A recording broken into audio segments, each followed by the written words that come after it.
Mark Harrington, a 22-year-old computer science student at New York University, was brilliant, curious, and utterly bored with the mundane.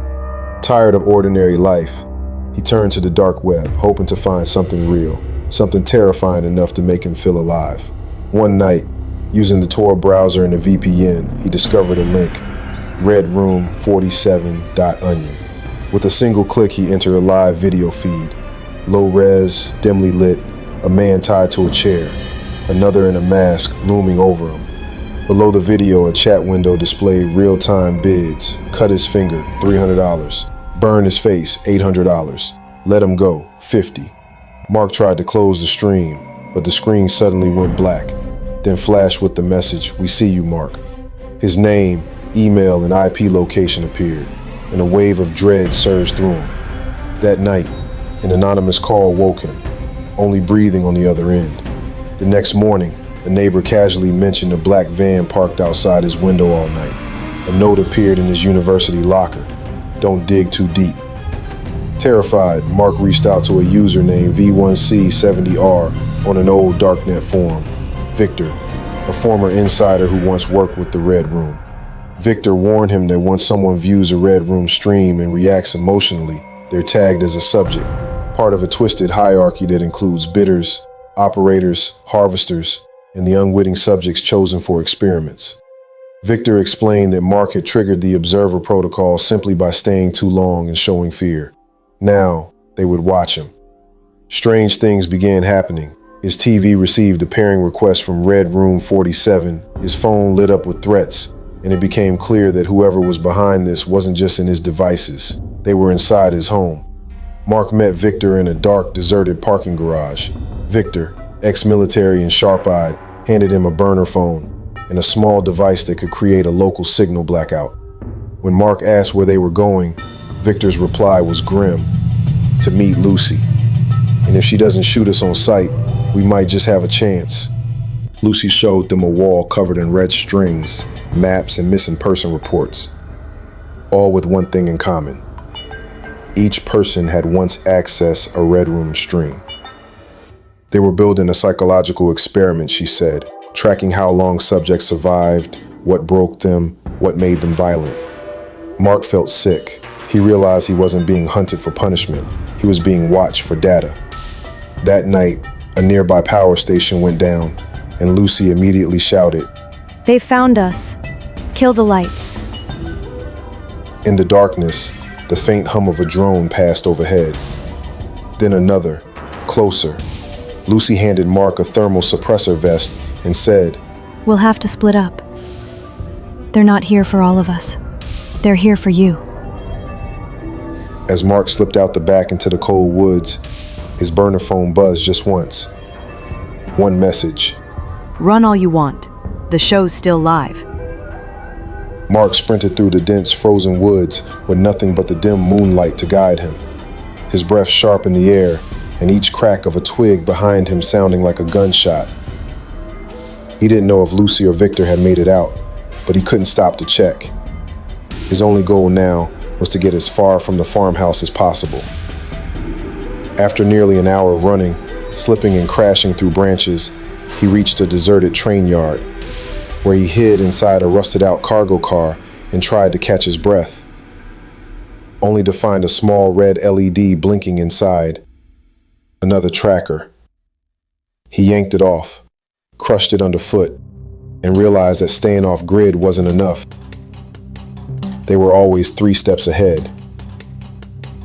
Remembering Lucy's words, he made his way toward a safe house in Vermont, listed in her backup notes, a bunker once used by off-network intelligence agents.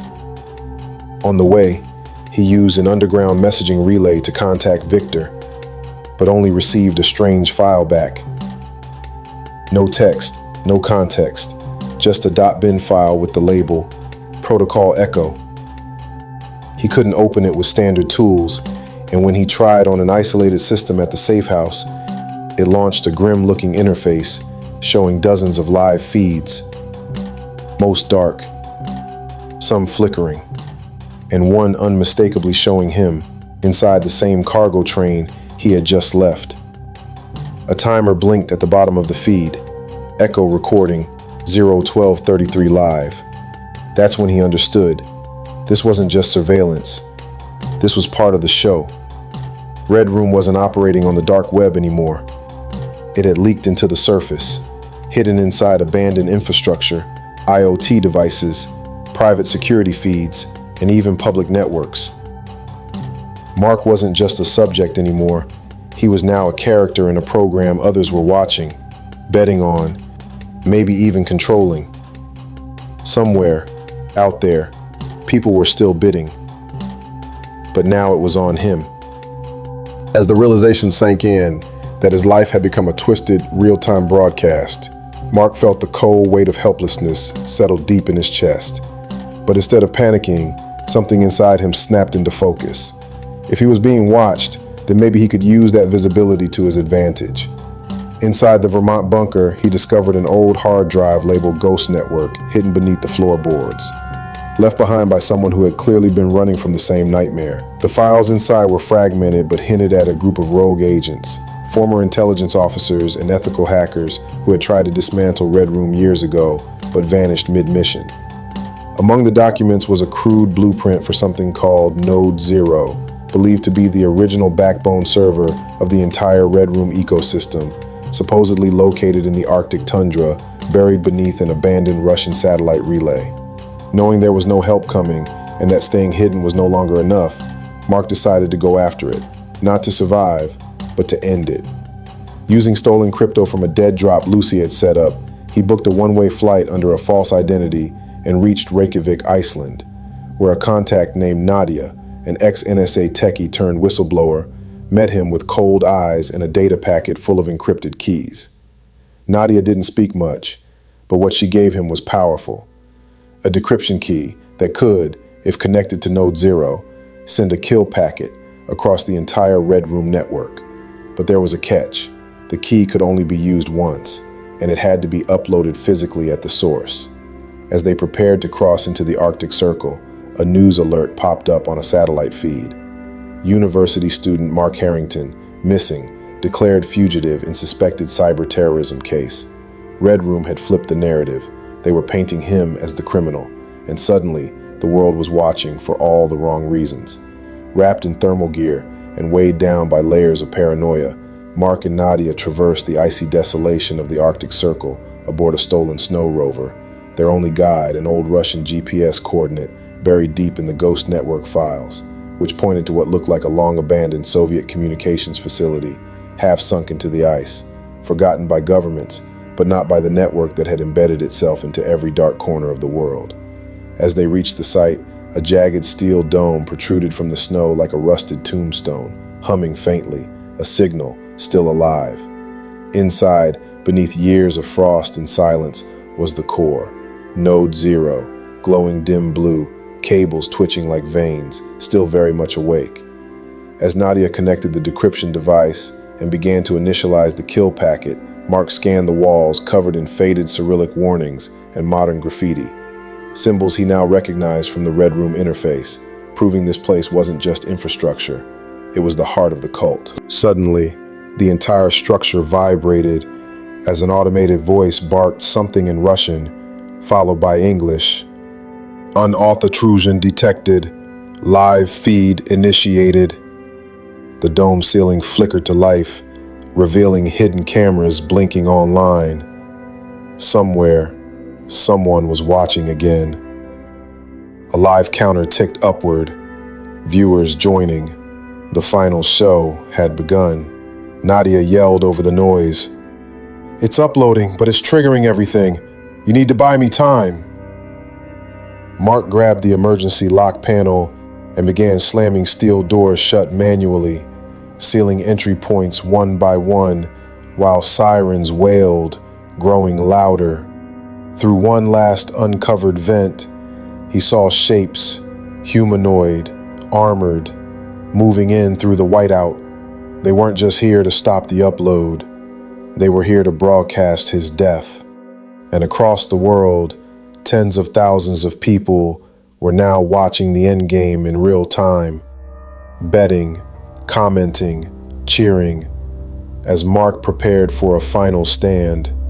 not as a hacker, but as a hunted man determined to pull the plug on hell itself.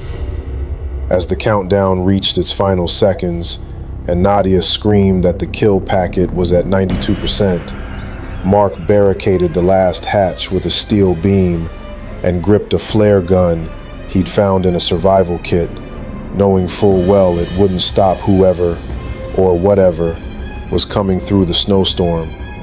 Shadows began circling the structure, tall figures clad in thermal black suits, faces obscured by matte visors, moving in coordinated silence like phantoms of a government that never existed. One of them hacked into the outer door with a portable signal breaker, and the moment it hissed open, a cold gust slammed inside, followed by the thud of boots and the high-pitched beep of proximity sensors locking onto movement. Mark fired the flare blindly, momentarily lighting the corridor in red glow, catching just a glimpse of their insignia, a symbol he'd seen only once before, on the VHS tape, labeled "We Never Die." These weren't just hired guns, they were Red Room's enforcers, real-life avatars of the nightmare. Gunfire erupted behind him as Nadia yelled that the signal had reached 99%, just before a bullet clipped her shoulder, sending her crashing to the floor. Mark dove to her side, yanked the hard drive from the decryption rig, and shoved it into a backup port on the Node 0 core. "Manual execute," he gasped, slamming the command into the terminal. The screen flickered. Echo protocol disengaged. No purge initiated. Instantly, the dome began to shake violently, the server racks glowing red as internal systems melted down.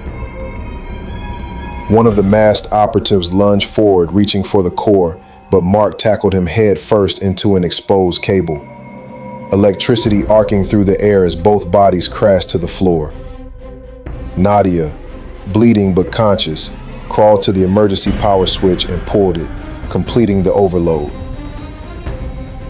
In one blinding flash, Node 0 detonated inward, collapsing in on itself and sending a shockwave across the tundra.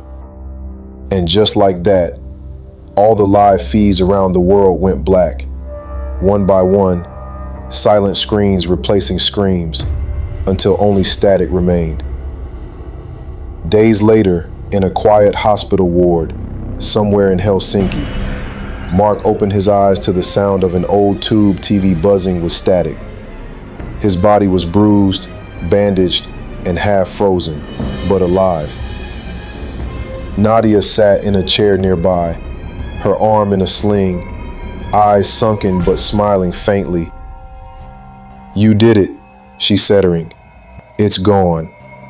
Across the globe, hundreds of hidden servers had gone dark. The Red Room forums were silent, the live feeds offline. The Bitcoin wallets connected to the bidder pools were frozen or emptied. For the first time in decades, the system was dead, or so it seemed. Because just as Mark turned to look at the TV, the static flickered, and a single frame appeared. A masked face, motionless, grainy, like old VHS. It said nothing. It didn't move. But in the bottom corner of the screen, one line blinked, over and over again. Thank you for watching. Mark stared at it, heartbeat rising. Nadia noticed, and "No, it's impossible." But Mark knew better. He knew the truth. Red Room hadn't died. It had evolved. It didn't need the dark web anymore. It had already entered the real world. He realized then that the game wasn't about torture or even money. It was about observation, fear as a form of entertainment. And now he was no longer the subject. He was the seed. Somewhere out there, in the shadows of smart TVs, hidden cameras, and private networks, the watchers were still watching.